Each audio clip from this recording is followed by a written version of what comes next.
Alguém sabe de qual é a senha? Eu esqueci de colocar aqui, ó. A senha do. Precisa abrir aqui, eu estou sem acesso. Coloquei, Thiago.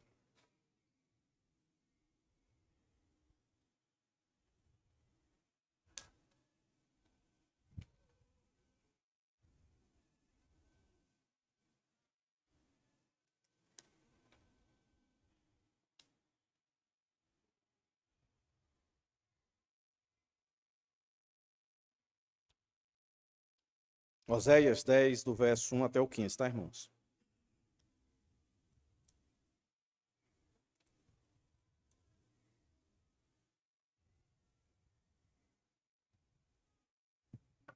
Valeu.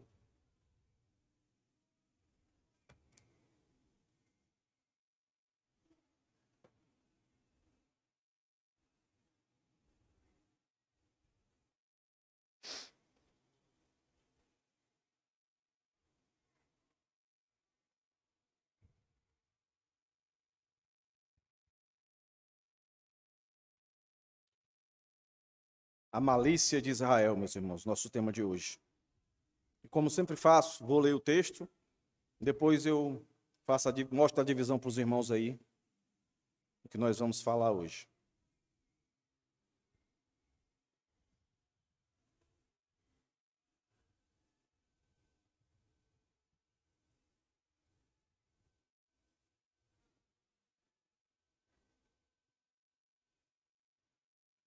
Vamos ler o texto.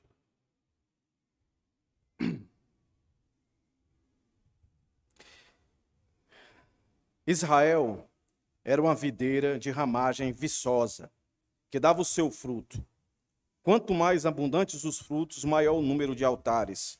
Quanto mais a terra produzia, tanto mais embelezavam as colunas sagradas. O coração deles está dividido, e agora terão de pagar por isso. O Senhor quebrará os altares deles e destruirá as colunas sagradas. Agora eles vão dizer: não temos rei, porque não tememos o Senhor. E o rei, que poderia fazer por nós? Falam palavras vãs, juram falsamente e fazem alianças. Por isso o juízo brota, como erva venenosa nos sucos dos campos. Os moradores de Samaria ficarão com medo por causa do bezerro de Bet-Aven. O seu povo se lamentará por causa dele, e os sacerdotes idólatras tremerão por causa da sua glória, que já se foi. Também um bezerro será levado à Assíria como presente para o grande rei. Efraim se cobrirá de vexame, Israel ficará com vergonha do seu ídolo de madeira. O rei de Samaria será como lasca de madeira na superfície d'água. Os lugares altos de Aven, que são o pecado de Israel, serão destruídos. Espinhos e ervas daninhas crescerão sobre os seus altares. E o povo dirá aos montes: cubram-nos, e as colinas caiam em cima de nós. Desde os dias de Gibeá, você pecou, Israel, e nesse pecado você permaneceu. Será que a batalha contra os filhos da perversidade não há de alcançá-los em Gibeá? Eu os castigarei na medida do meu desejo. Os povos se ajuntarão contra eles, quando eu os punir por causa da sua dupla transgressão. Porque Efraim era uma bezerra domada, que gostava de pisar o trigo na eira. Coloquei o jugo sobre o seu belo pescoço. Atrelei Efraim ao carro. Judá lavrará, Jacó lhe desfará os torrões.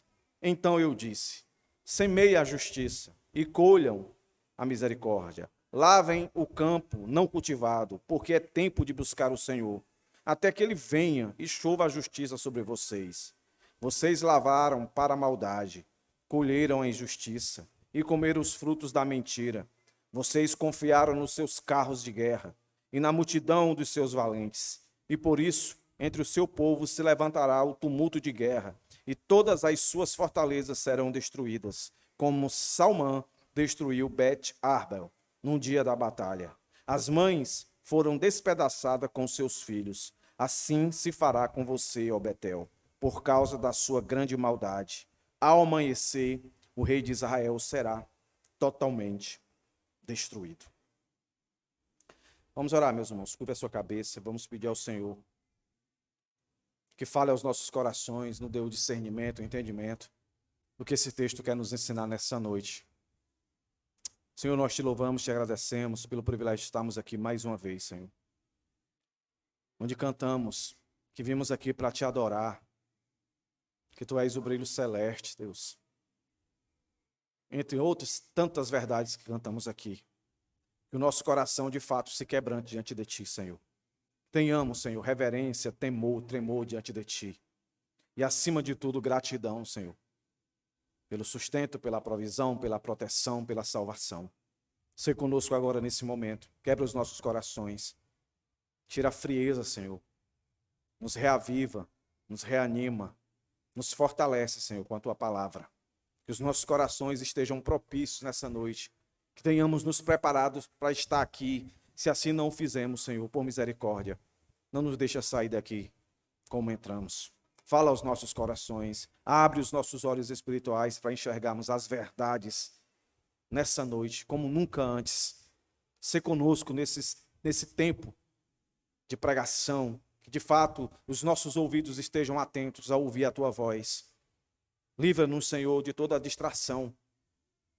Nos coloca em um ambiente desejoso, prazeroso em ouvir a tua voz. É que eu te peço e te rogo. Perdoa os nossos pecados, nossas falhas.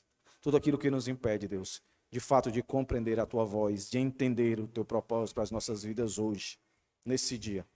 Que seja especial para nós, Pai. É que eu te peço e te rogo. Em nome de Jesus. Amém. Só lembrando os irmãos, Oséias, ele está profetizando no período de Jeroboão II. Um período de muita prosperidade, onde o povo de Deus está vivendo aquilo que a maioria de nós quer viver, um tempo de prosperidade.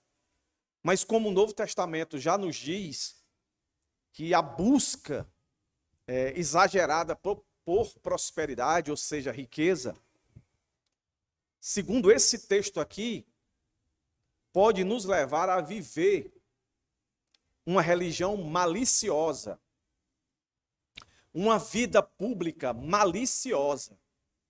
E sobre nós, assim como veio sobre eles, a ira de Deus, a justiça de Deus vai se fazer presente. Quando eu digo a ira de Deus, meus irmãos, você que está me ouvindo, que se reconhece como um cristão, entenda isso com bons olhos. Ira de Deus para os seus filhos é sempre com o desejo de derramar a sua superabundante graça. É um Deus desejoso em perdoar. Agora, se você não se reconhece como cristão, se você não reconhece Deus como seu Salvador, a ira de Deus é para a sua condenação. Vou repetir. Para a sua condenação se você não crê em Deus. Para a sua edificação, para você experimentar a superabundante graça de Deus na sua vida, é a ira de Deus. Você já deve ter ouvido isso de alguém, né? Principalmente dos seus pais. Quando o seu pai vai lá e lhe açoita, diz coisa muito dura com você, lhe ameaça. Não é assim que pai faz? Eu vou tirar isso de você. Você não vai final de semana. Quando eu faço isso lá em casa, eu digo, esse ano vocês não vão para a Disney. Mas ele entende, a Disney é ir na pizzaria ali, entendeu? Passear. Porque eu faço isso porque eu sou mal com os meus filhos? Não. É porque eu estou vendo alguma coisa neles que eles precisam se arrepender. É isso que Deus faz. Porque, meus irmãos, a gente vive um tempo, e agora mais ainda, de que esse tipo de pregação, da qual nós estamos vivendo aqui no livro de Oséias, é tão ruim de ouvir, se a gente não entender por essa perspectiva. As pessoas estão indo para as igrejas hoje para ouvir palavras que massageiam o seu ego. Para ela chegar desanimada e sair feliz da vida, não pela verdade que ela ouviu, mas pela mentira que ela ouviu e que ela gostaria de ouvir como verdade. Então, mais um texto que, pelo menos, eu percebo aqui 4 sentenças do Senhor. 4 sentenças para esse povo tão malicioso, que vivia uma religião maliciosa e vivia uma vida pública maliciosa. Tudo por causa de não considerar o que Deus queria que eles fizessem. Então eles se tornavam obstinados na sua vida falsa, religiosa e falsa pública. Mas, como eu venho afirmando aqui, para eles, não. Essa era a vida que agradava a Deus. Olha que coerência. Então, como é que eu divido esse texto? Eu divido ele em 4 partes. Por favor, irmão. Para você ver aí, ó. A malícia deles era percebida pela ingratidão e a falsidade deles. Verso de 1 ao 3. Verso de 4 ao 8, pela hipocrisia e a idolatria deles, desse povo. Do verso 9 ao 11, pela imoralidade deles. E do verso 12 ao 15, pelo chamado ao arrependimento que eles desconsideravam. Nós vamos começar a ler, parte por parte, mas eu quero que você olhe para o verso 12. O verso 12, ele está encaixado no meio daquilo que eu chamo de sentenças do Senhor, que é combatendo essa malícia do seu povo.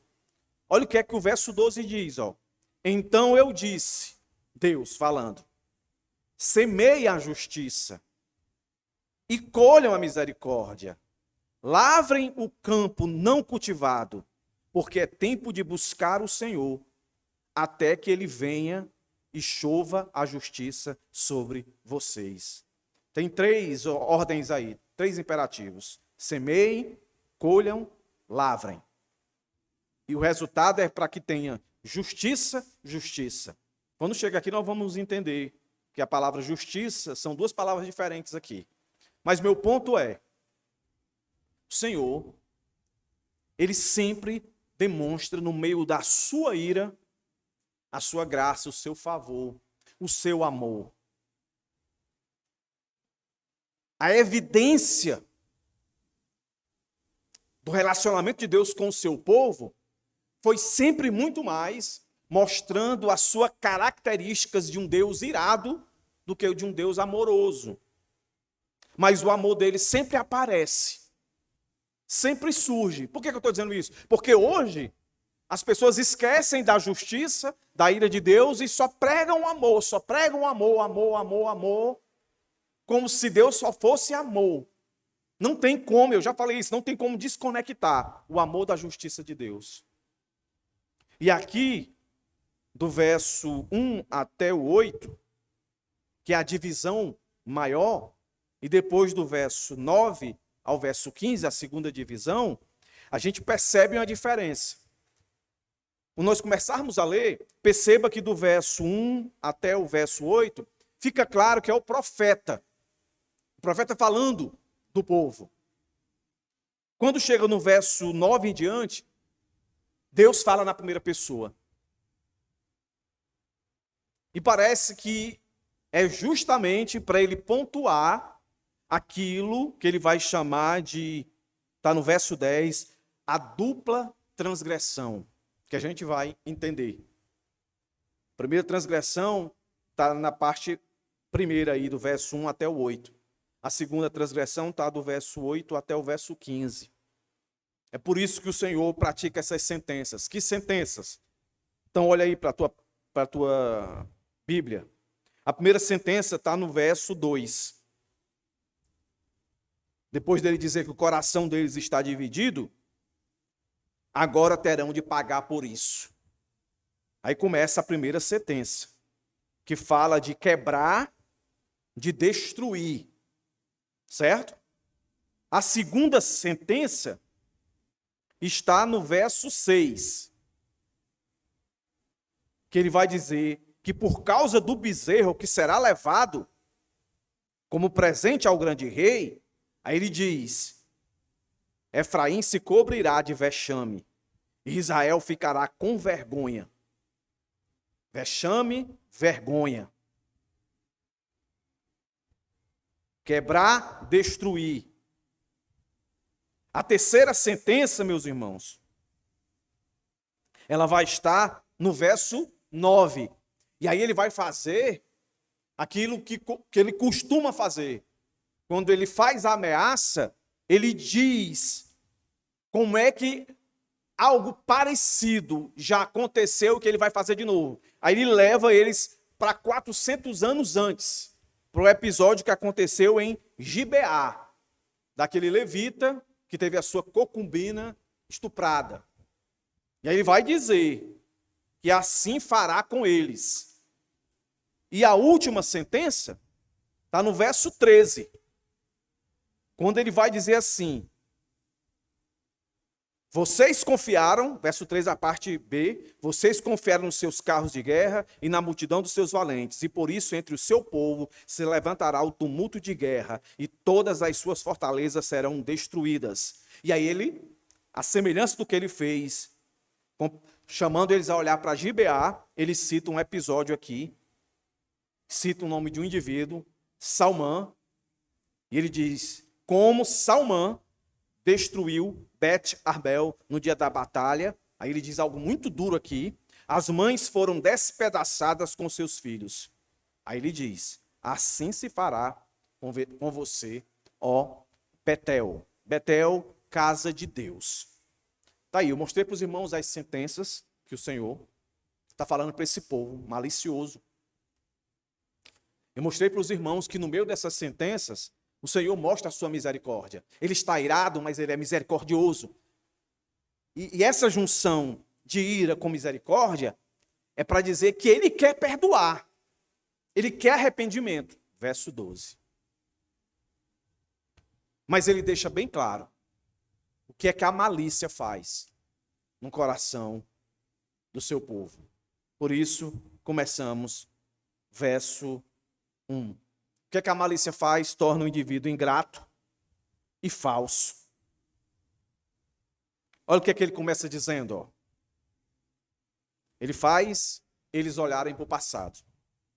Israel era uma videira de ramagem viçosa que dava o seu fruto. Quem eram vocês? Deus está querendo, pela palavra do profeta, chamar a atenção deles. Quem eram vocês? Eles estão com os olhos fixos na prosperidade ali, do presente que eles estão vivendo. Estão super empolgados. Mas o Senhor faz olhar para trás para que eles se lembrem da verdadeira prosperidade que eles tinham. E o que o Senhor quer que eles percebam, meus irmãos, que a prosperidade que eles sempre tiveram é o próprio Deus na vida deles, que os fazia frutificar. A bênção, e nós vimos isso em outros sermões, as bênçãos que eles cultuavam a Baal em agradecimento, Deus disse, é eu que dava a vocês. Por isso que eles eram chamados de adúlteros, de traidores, de infiéis e ingratos. Porque em vez de agradecer a Deus, ia agradecer a Baal, o outro Deus. E Deus traz à memória deles, olha, quem eram vocês? Uma videira. Videira é sempre a ideia de algo bom. Né? João 15, eu sou a videira verdadeira. O Senhor, mais uma vez, aqui está lembrando eles. A prosperidade que vocês têm hoje vem das minhas mãos. Era eu que estava com vocês lá no deserto. Foi eu que tirei vocês do cativeiro. Mas foi o que vocês fizeram. Aí começa, meus irmãos, a ingratidão deles. Porque a prosperidade que Deus dava a eles, os fizeram se afastar do Senhor. E aí vai dar a ideia aqui de uma introdução. Quando eu digo introdução, eles levando essa alegria de prosperidade, não para adoração a Deus, mas para adoração a Baal. Olha o que o texto vai dizer. Quanto mais abundantes os frutos, maior o número de altares. Aí você diz assim, mas por que que a gente tem que entender que esse maior número de altares era para adoração a Baal e não a Deus? Porque esse fraseado, esse linguajar altares, se você não percebeu, perceba, olhando para os outros capítulos que nós já expomos, é sempre relacionado a Baal. O interesse deles de fazer isso a Baal. E aí o restante do texto agora deixa essa ideia. Quanto mais a terra produzia, tanto mais embelezavam as colunas sagradas. Colunas sagradas era um símbolo de culto pagão. E lembre-se, meus irmãos, culto pagão era regado a orgias, sexo explícito. Por quê? Porque Baal era o deus da fertilidade. Então, eles queriam, por questões de louvor e adoração, um Deus que multiplicava o fruto, né, da sua colheita, da sua plantação, tendo atos sexuais ali, demonstrando para ele, né, um louvor de adoração a ele com multiplicação ali. Essa era a ideia. Esse, de fato, é o que eles faziam. Então, o que a prosperidade causou para o povo de Deus, meus irmãos, foi essa malícia de torná-los ingratos e idólatras. Ingratos e idólatras. A falsidade deles. Porque eles faziam isso dizendo que era para Deus, mas na verdade era para eles mesmos. Porque o Deus pagão, o Deus que não é o Deus verdadeiro, é um Deus que a gente cria para o nosso próprio serviço, para servir a gente. Nada mais é do que isso. E eles, quando dizem, o profeta diz isso aqui, tanto mais se embelezavam as suas colunas sagradas, era a ideia de quanto mais eles se sentiam abençoados, mais eles se afastavam de Deus, mais eles se tornavam ingratos. E aí o texto, verso 2, vai deixar bem claro como era o coração deles. Um coração falso, um coração idólatra, é o passo seguinte. Porque o texto vai dizer, o coração deles estava dividido. A ideia de dividido aí, meus irmãos, é enganoso. Um coração falso. Essa é a ideia. Entendeu? Coração que abandonava o Senhor para exercer uma prioridade ao Deus Baal, ao Deus comum, ao Deus do povo, ao Deus do mundo, servindo ao balaísmo. Então a religião deles foi toda corrompida. Só que na cabeça deles, meus irmãos, eles cultuavam achando que estavam cultuando como Deus requeria deles. É aquilo que no Apocalipse vai chamar de sinagoga de Satanás. Não é porque fala o nome de Deus, não é porque lê trechos da palavra de Deus que é a igreja de Deus. Tem que ter discernimento para entender. Elas estão aqui, com o mesmo espírito que agia aqui. Um espírito de prostituição, que é para, de fato, fazer o povo entrar em infidelidade para com Deus.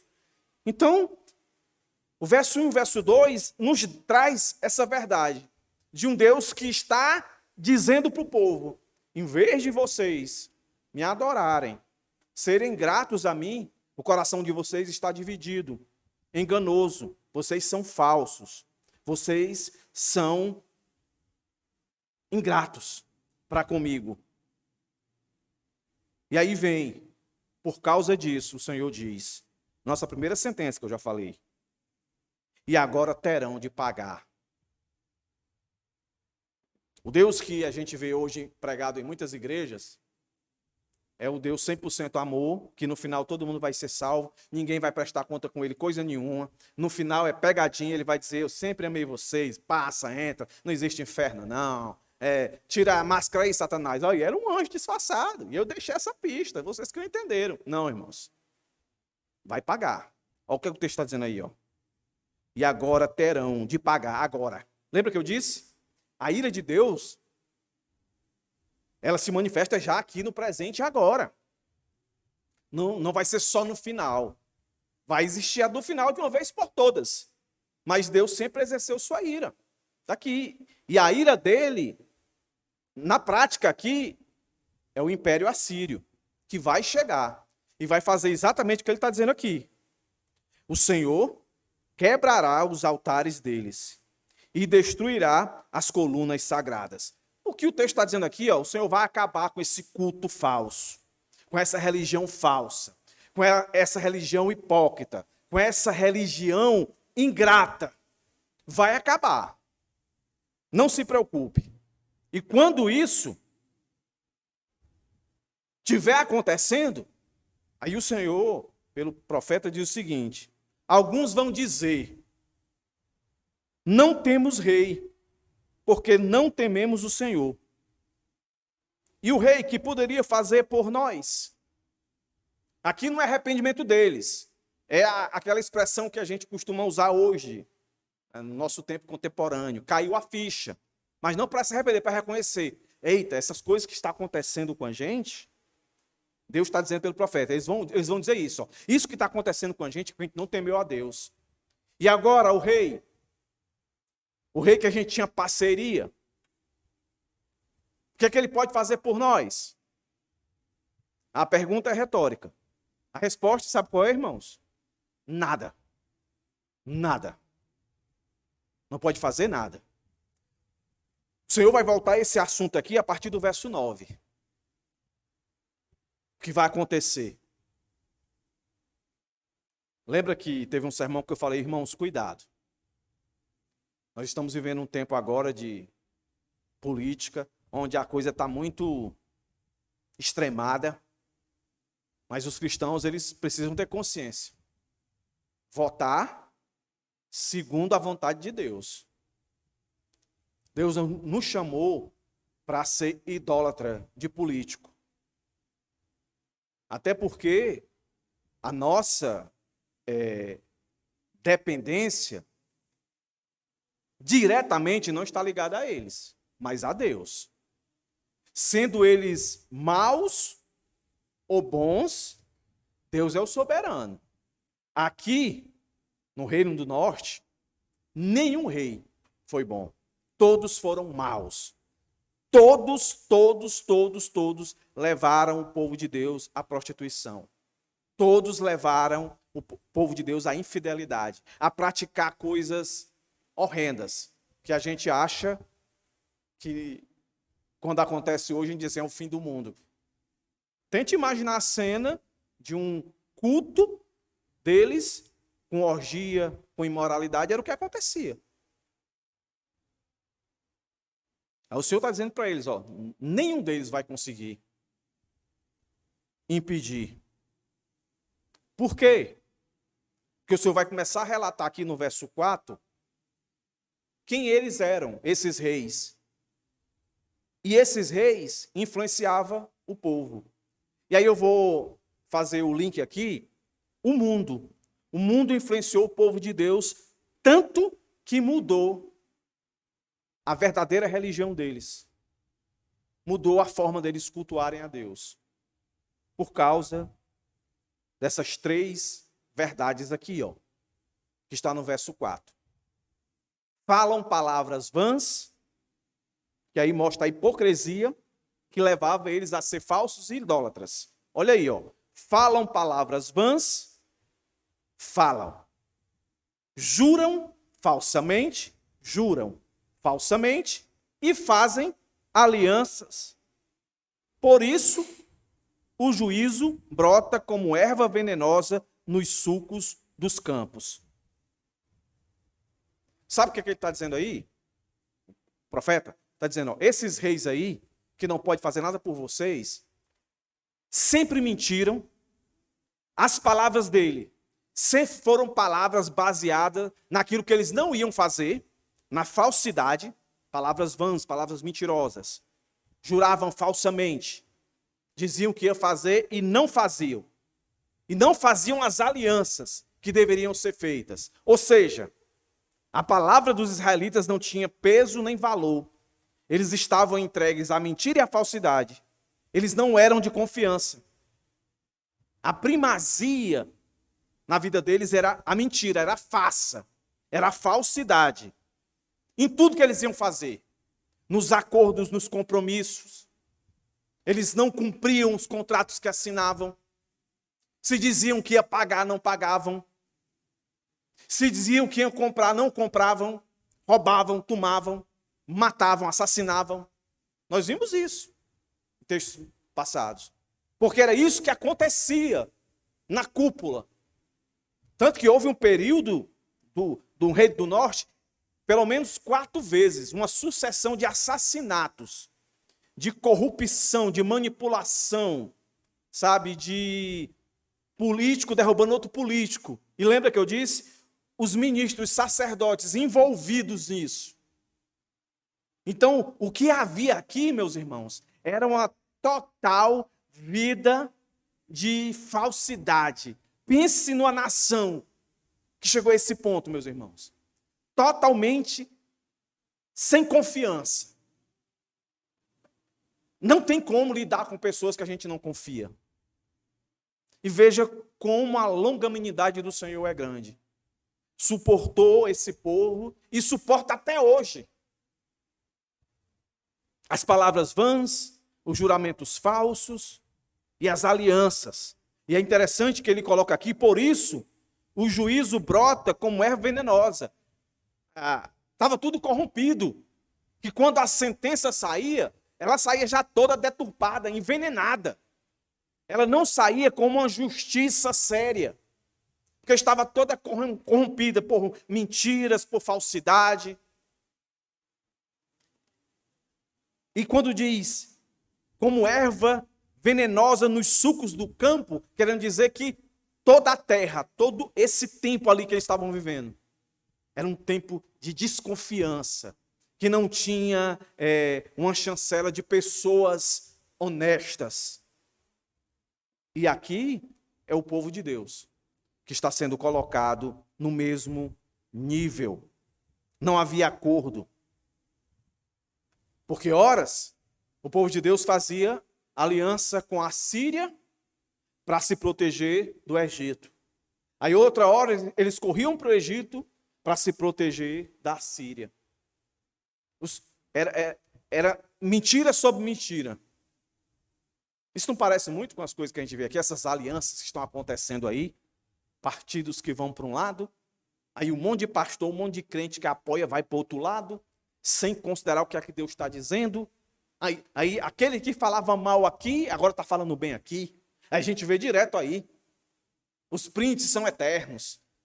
Frases de um dito candidato que falava de outro candidato, que agora está junto e diz, vamos lá, agora vai dar certo. Era isso aqui que estava acontecendo aqui, ó. Palavras vãs, juravam falsamente, faziam alianças. Aí o verso 5. E aqui, o verso 5, verso 6, toca exatamente no culto. A idolatria deles, ó. Os moradores de Samaria ficarão com medo por causa do bezerro de Bet-Aven. Bet-Aven. Bet é casa do Senhor, casa de Deus. E esse Aven aí, que está ligado, é casa da impiedade, da iniquidade. Lá no verso 15, diz, assim se fará com você, ó Betel, ó casa de Deus, porque você fez da casa de Deus casa de iniquidade. Você fez do culto a Deus um culto de iniquidade. Presta atenção, irmãos. As pessoas iam para a casa de Deus para adorar a Deus, mas adorava Baal.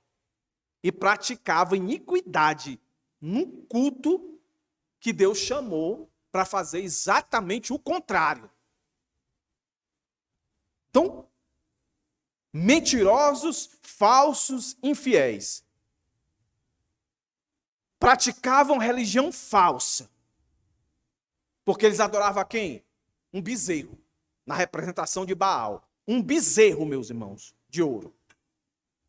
Aí o texto está dizendo aqui, que os moradores de Samaria ficaram com medo por causa do bezerro. Aí você pode dizer assim, do bezerro da iniquidade. Ficaram com medo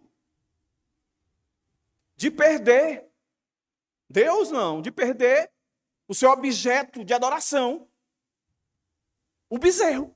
Olha aí a loucura, meus irmãos. que o pecado faz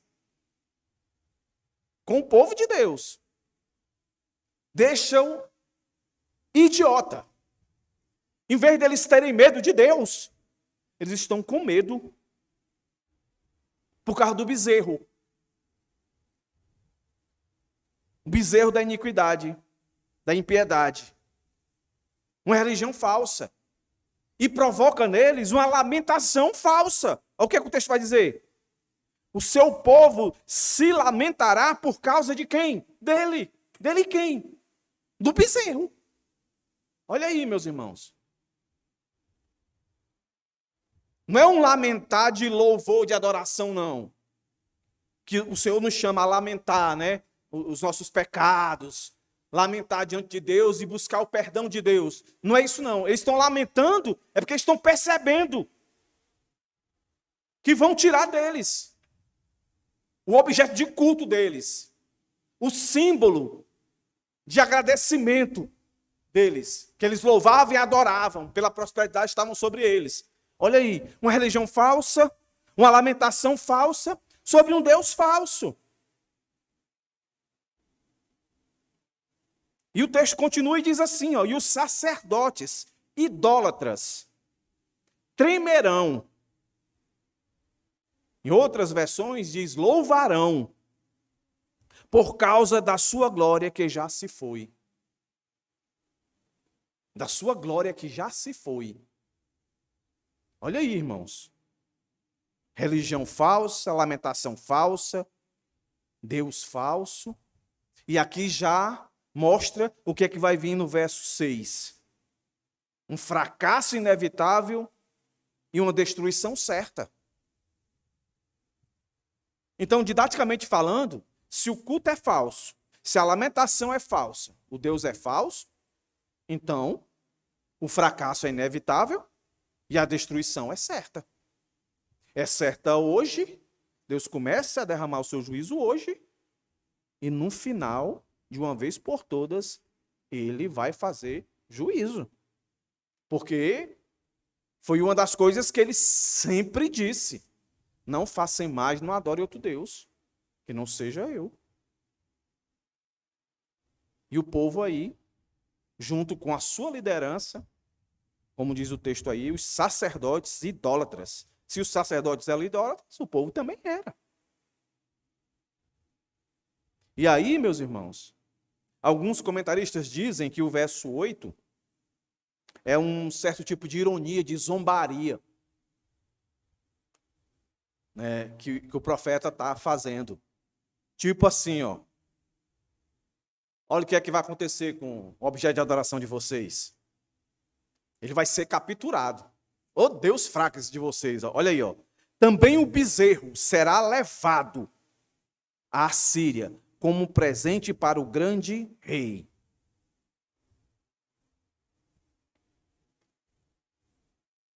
Vocês estão tremendo, vocês estão lamentando, vocês estão com medo. É para ficar mesmo. Porque no verso 3, o rei não vai poder fazer nada por vocês. E nem esse ídolo aí, que não é nada. Ele junto com vocês vão ser todos presos, cativos na Síria. Pensa aí, irmãos. O que é que Deus está fazendo aqui? Deus está aparecendo no culto e está dizendo assim para eles: ei, para o culto aí. Isso aí que vocês estão adorando, e vocês aí, sacerdotes, estão tremendo, e vocês estão com medo, fique certo. Assim como vocês vão para a Síria, eu já venho falando que a Síria vai vir sobre vocês, vai destruir vocês, aqui no nosso texto, pela essa malícia de vocês. Se preocupe não. O ídolo também vai ser levado junto com vocês. Vai ser dado de presente para o rei da Síria, esse bezerro. Não está aí dizendo? Ó? Também um bezerro será levado à Síria como um presente para o grande rei. E isso vai trazer para vocês, sabe o quê? Vexame. Como diz aí, ó, Efraim se cobrirá de vexame e Israel ficará com vergonha do seu ídolo. Ele faz questão de dizer. É de ouro, mas dá a ideia de madeira, que não vale nada. Se você não adorar o Deus verdadeiro, você vai adorar outro Deus. E esse outro Deus é um Deus da religião falsa, da alimentação falsa. É um Deus que não vale nada. Ele, com você, vai para o inferno. A Síria, o cativeiro assírio aqui, é um simbolismo, meus irmãos, de um juízo que virá finalmente na eternidade, que é o inferno. Tanto que a gente vai ver uma alusão no final do verso 8. E aí ele volta a falar do rei.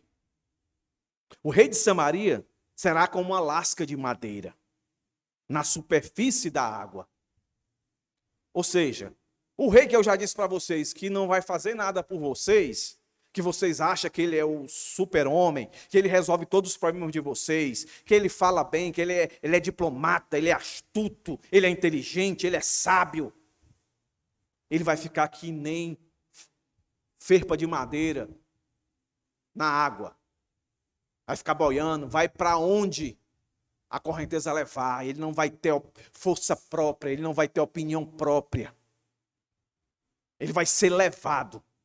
É isso que o texto está dizendo aí, ó. E aí, verso 8, ó. Os lugares altos de Avém, ou seja, impiedade, iniquidade, que são pecado de Israel. Por que Israel era maliciosa? Porque ela vivia em impiedade, ela vivia em iniquidade. E aqui o texto está dizendo que era o pecado deles. Serão destruídos. Esse ambiente de culto de vocês será destruído. Tudo isso que vocês davam valor, toda essa polpa, toda essa aparente prosperidade vai ruir. Aí ele diz: espinhos e ervas daninhas crescerão sobre os seus altares. Deus destruindo completamente a religião falsa deles. E quando isso acontecer, olha aí o que o texto vai dizer. E o povo dirá aos montes: cubram-nos, e as colinas caiam acima de nós. Olha o que está escrito em Apocalipse. Abre aí para tu ver. Apocalipse 6. Juízo final. Olha o parafraseado. Apocalipse capítulo 6. Vamos ler o verso 15 em diante.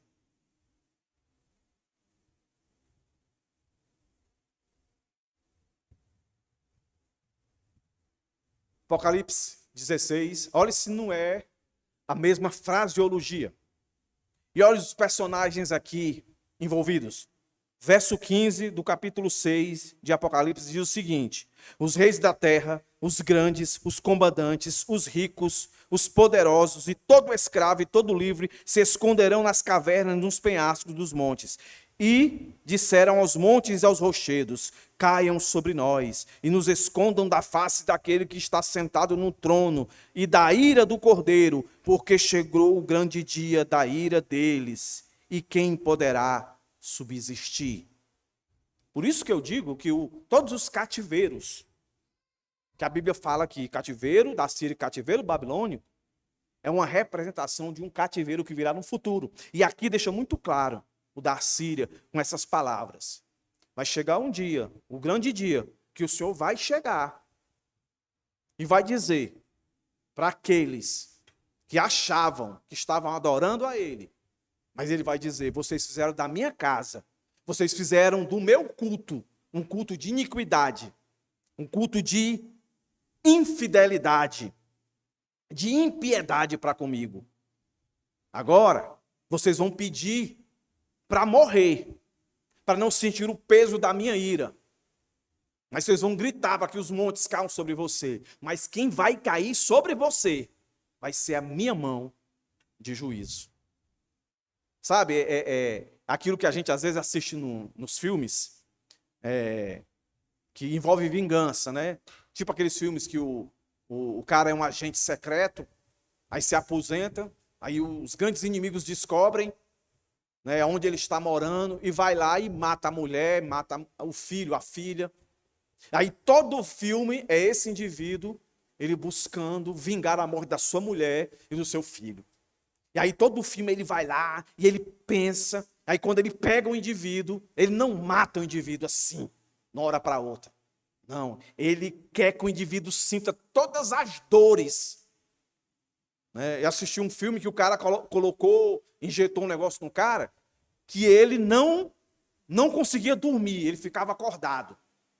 E sentia todas as dores possíveis. Porque ele queria que o cara sentisse as dores mais absurdas antes dele morrer. É mais ou menos isso que esse texto está dizendo para a gente. Que Deus vai querer que você sinta todo o pânico, toda a dor, por ter negado a Ele. E muito mais, por ter vivido uma vida de malícia. Querendo dizer para todo mundo que você o adora, quando na verdade você adora outro Deus. Quando na verdade você não faz um culto de adoração, você faz um culto de iniquidade, impiedade. Aí, meus irmãos, depois de falar tudo isso, uma religião falsa, uma falsa lamentação, Deus falso, um fracasso inevitável, uma destruição certa, aí o Senhor começa a falar de fato da imoralidade desse povo. E ele traz a lembrança de novo de Gibeá. E olha aí o que ele vai dizer, ó. Desde os dias de Gibeá, você pecou, ó Israel. Meus irmãos, quando ele está falando isso, 400 anos se passaram. 400 anos se passaram. E ele diz, e nesse pecado você permaneceu. Quando ele cita Gibeá, é aquele episódio, lá de Juízes, capítulo 19, 20, 21. Do levita, que tem a sua concubina estuprada. Os homens da cidade de Benjamim querem ter relações sexuais com ele, com o levita. Mas o velho que está dando abrigo a ele diz, rapaz, faça isso não. Eu tenho minhas filhas virgens aqui, vamos dar para vocês.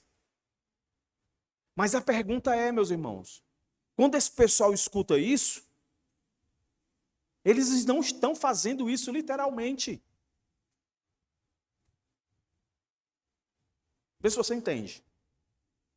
Quando o Senhor diz isso aqui, ó, desde os dias de Gibeá, você pecou, Israel, e nesse pecado você permanece. Qual foi o pecado de Gibeá? Um estupro baseado em uma depravação, uma libertinagem, homossexualismo, tudo de ruim.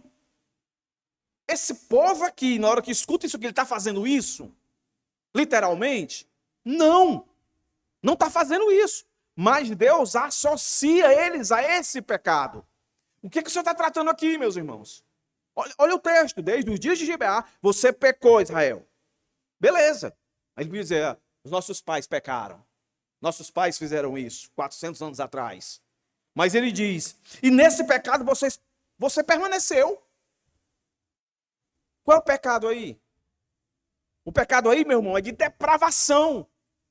O Senhor colocou como equivalente aí um culto hipócrita, uma falsa adoração, com o mesmo peso de um pecado de homossexualidade, homossexualismo, de estupro. O mesmo. E quando você lê lá Juízes, a cidade de Benjamim foi duramente destruída por causa disso. E Deus está dizendo isso, assim como aconteceu com eles, eu vou fazer com vocês. E eu vou usar Efraim, ou vou usar a Síria para fazer isso com vocês. A raiz do pecado. Por isso, meus irmãos, que a gente não pode dizer que somos melhores do que todos esses aqui que pecaram tão absurdamente. Porque o próprio Cristo, quando chegou no Novo Testamento e começou a ensinar, ele disse, adultério não é só você se deitar com a mulher, é você olhar e cobiçar. Já adulterou. Colocou pau a pau. Assassinato. Não é você pegar uma arma, uma faca, dar um tiro e matar, assassinar a pessoa. É você odiar. E ser um indivíduo imoral, iníquo, impiedoso. Não necessariamente é você ter práticas, aqui no caso de estupro, desejos homossexuais, que é o que aconteceu lá. Eles queriam pegar o rapaz, o levita. Mas por que eles queriam? Porque tinha um coração depravado. Um coração iníquo. Igual eles aqui. igual muitos de nós hoje. Você pode estar com o coração assim, cheio de iniquidade, cheio de impiedade. A diferença é que você não colocou em prática ainda. Mas você ofende a Deus do mesmo jeito que eles ofenderam. Isso é pesado, irmãos. A gente tem que se arrepender. Aí ele diz: e nesse pecado você permaneceu. Será? Aqui é a ameaça. Será que a batalha é contra os filhos da perversidade? Então o Senhor está dizendo que eles eram perversos, igual esse relato que aconteceu lá em Gibeá 400 anos antes. Não há de alcançá-los em Gibeá? Eu castigarei na medida do meu desejo. Aí ele diz: os povos se ajuntarão contra eles, quando eu os punir por causa da sua dupla transgressão. Os povos da Síria vai chegar e vai pegar vocês, por causa dessas duas transgressões. O que seriam essas duas transgressões? A primeira, deixar Deus de lado e adorar outro Deus. A segunda, confiar no reino humano, no braço humano, no governo humano. Ou seja, não valorizar a soberania de Deus. Que o texto vai dizer, porque Efraim era uma bezerra domada, que gostava de pisar o trigo na eira. Coloquei o jugo sobre o seu pescoço. Todos os comentaristas dizem que esse jugo aqui é uma ilustração da Síria que vai chegar para escravizá-los. Enquanto eles estavam sob a ação soberana de Deus, o jugo do Senhor sempre foi suave. Sempre foi. Aqui a ilustração é que eles tinham o direito de comer do trabalho deles. Agora, quando a Síria colocar as mãos sobre eles, eles vão ser escravos. Atrelei Efraim ao carro, Judá lavrará, Jacó lhe desfará os torrões. Vai ser difícil. E aqui ele já faz a sentença tanto para o reino do sul como para o reino do norte. Os dois estão aqui. Aí no meio disso, primeira transgressão, pecado da idolatria, o culto a outro Deus. A segunda transgressão, confiar. Por isso, o Senhor, antes de fortalecer esse argumento que vem do verso 13 em diante, ele dá essa pausa, diz: mas eu estou aqui disposto a perdoar. Agora vocês têm que tomar a responsabilidade de vocês. Qual seria? Semear justiça, colher misericórdia, lavrar o campo não cultivado, porque é tempo de buscar o Senhor, até que ele venha e chova justiça sobre você. Aparece a palavra justiça duas vezes aí. A primeira faz relação da justiça do homem para com o homem. A segunda faz relação da justiça do homem para com Deus. Esse pequeno texto aqui, verso 12, está falando da responsabilidade do homem e da soberania de Deus. É como se Deus estivesse dizendo assim, irmãos, para que tudo isso que eu venho falando que vai acontecer com vocês não aconteça, vocês têm que parar, verso 6, de falar mentiras, de jurar falsamente e de fazer alianças que vocês não cumprem. Ou seja, vocês têm que ser justos com as pessoas que vocês falam, que vocês fazem e que vocês entrem em aliança. Vocês têm que ser pessoas corretas. Vocês têm que lutar pela justiça. Para que assim vocês escolham misericórdia e justiça que vem da minha parte. Percebeu aí? É isso. Então disse: semeie justiça e colham misericórdia. Lavrem um campo não cultivado. Ou seja, quebrem o coração de vocês. É muito difícil a pessoa reconhecer que pecou. O coração é duro, precisa clamar a Deus. Precisa ter a justiça de Deus sobre a sua vida. Para que esse solo tão difícil, tão duro, que a ideia é isso, um campo não cultivado. É um campo que está duro, que precisa ser escavacado. Precisa reconhecer que precisa colocar uma semente ali. Tem trabalho para isso, e o trabalho é reconhecer. Façam isso agora. Porque hoje é o tempo de buscar a Deus.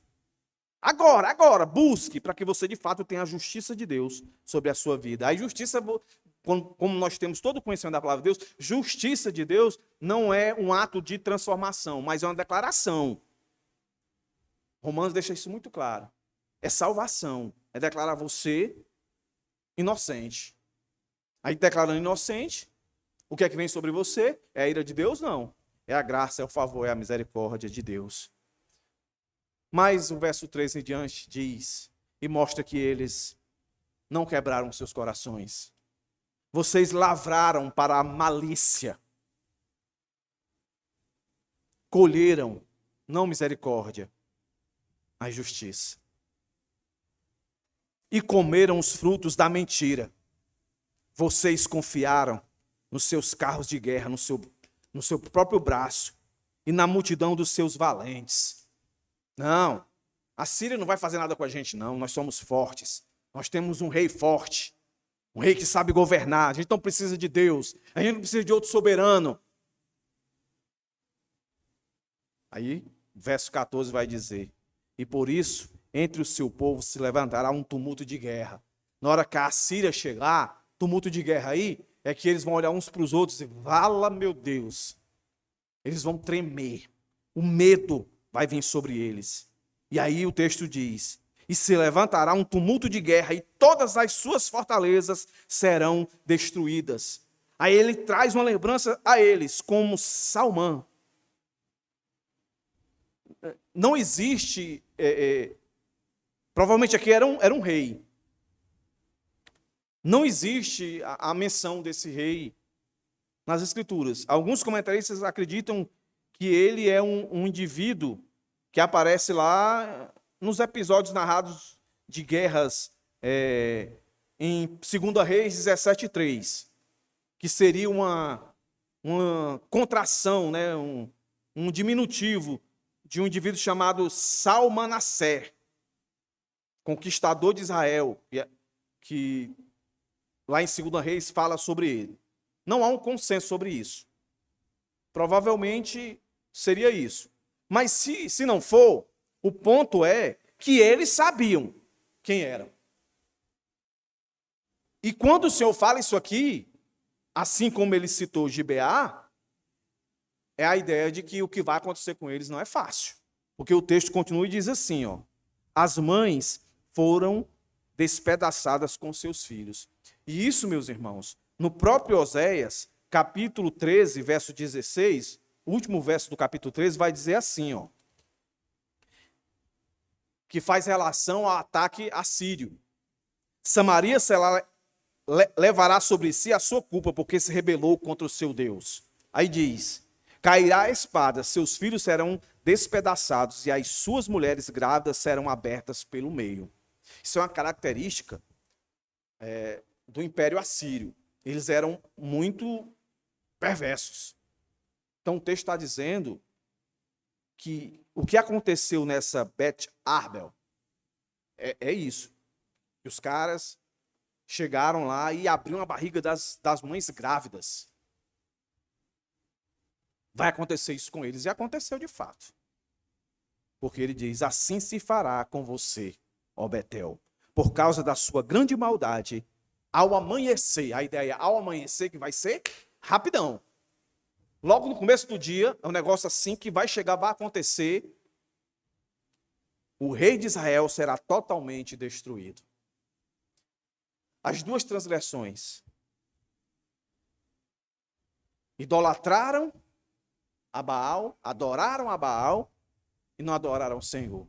Confiaram num rei de carne e osso. Isso deixou Deus indignado. E o Senhor promete aqui: assim se fará com você. E aí, meus irmãos, partindo para a conclusão, a malícia de Israel, ou seja, sua ingratidão, sua falsidade, hipocrisia, idolatria, imoralidade, desconsideração do arrependimento, chamou para eles o juízo de Deus. E a pergunta é, meus irmãos, a pergunta é, a ingratidão, a falsidade, a hipocrisia, a idolatria, a imoralidade, não existe em nossos dias não, irmãos? Não existe? Sim, existe. Mas também não existe para nós oportunidade de arrependimento? Existe. Assim como nós vimos o verso 12 chamando arrependimento, todas as vezes que você abre a palavra de Deus, vai sempre vir uma palavra chamando você ao arrependimento. Aí se você não der ouvido, a ausência de arrependimento não resultará em castigo, seja no presente ou no futuro. Aqui ficou claro que há castigo. Há castigo se não houver arrependimento. Tanto no presente como no futuro. Nós vimos aqui no finalzinho do verso 8, apontando para um juízo, um castigo final no futuro. Mas nós sabemos que tudo isso aqui, todas essas sentenças, essas ameaças que o Senhor fez aqui, se cumpriram. Quando nós terminarmos o livro de José, vamos ter essa certeza. Quando partirmos para os outros profetas, vamos ter essa certeza mais ainda, de que todo esse pessoal aqui foi exilado, reino do norte e reino do sul. Agora a pergunta que eu faço, para você que está aqui me olhando, como está a sua vida diante de Deus? Como está a sua vida? Como está seu coração depois de tudo que você ouviu nessa noite? Arrependido ou obstinado? Você tem ingratidão para se arrepender? Você está vivendo uma falsidade, uma hipocrisia para se arrepender? Você está idolatrando para se arrepender? Você está vivendo uma vida imoral para se arrepender? Você tem desprezado os convites?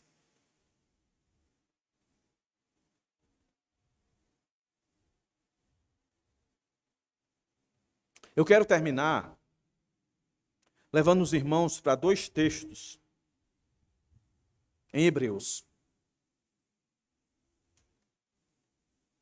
O povo aqui confiou em um Deus falso, confiou em um rei humano.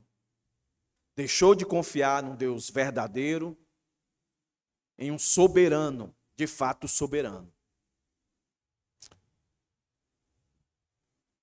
Verso 2, primeira sentença. Verso 6, segunda sentença. Verso 9, terceira sentença. Verso 13 em diante, quarta sentença. Sentença é uma ameaça. Olha o que é que Hebreus fala desse Deus que ameaça. Queria que você marcasse essas 2 referências. Hebreus, eu quero ler a primeira. Hebreus 10.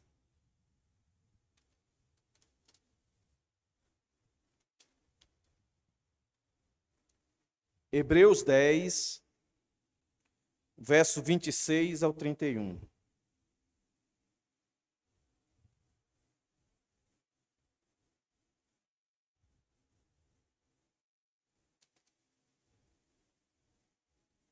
Hebreus 10, do verso 26 ao 31.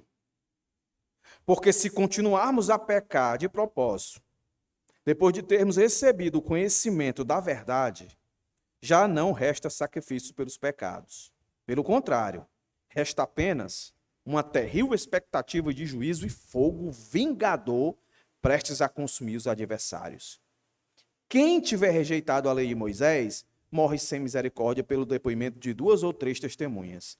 Imagine quanto mais severo deve ser o castigo daquele que pisou o Filho de Deus, profanou o sangue da aliança com o qual foi santificado, insultou o Espírito do qual foi santificado, insultou o Espírito da graça.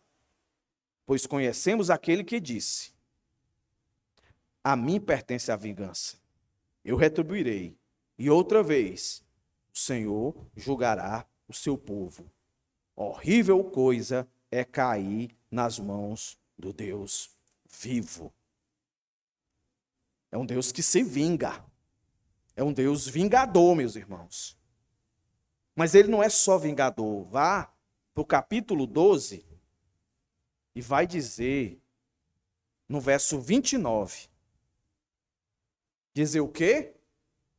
Pois o nosso Deus é fogo. Fogo o quê, irmãos? Consumidor. Vocês conseguem perceber essa virtude de Deus no nosso texto de Oséias? Um Deus que se vinga e um Deus que é um Deus com fogo consumidor. As pessoas querem tanto fogo, né, por aí. Querem tanto fogo. Eu quero ir para a igreja. Eu quero ir para a igreja que tem fogo. Fogo tem no inferno.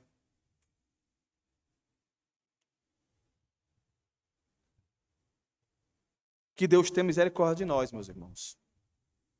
Que hoje, como diz no verso 12, seja de fato para você tempo de buscar ao Senhor, até que Ele venha e chova a justiça sobre você.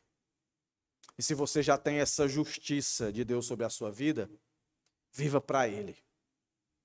Que Ele seja soberano sobre a sua vida. Que Ele seja o seu Deus, acima de todos e acima de tudo. Vamos orar, meus irmãos. Senhor Deus, eu te agradeço por essa noite, pela tua palavra, dura, mas verdadeira. Que os nossos corações tenham sido quebrantados. Que haja arrependimento no meio do teu povo. Que haja salvação no meio do teu povo, Pai. Não nos deixa viver uma vida de malícia. Não nos deixa cair nessas duas transgressões. De cultuar outro Deus e de confiar no governo humano.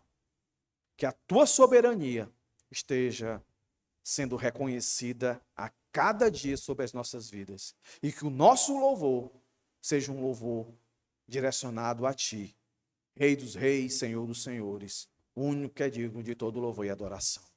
Em nome de Jesus, eu te agradeço hoje e sempre. Amém.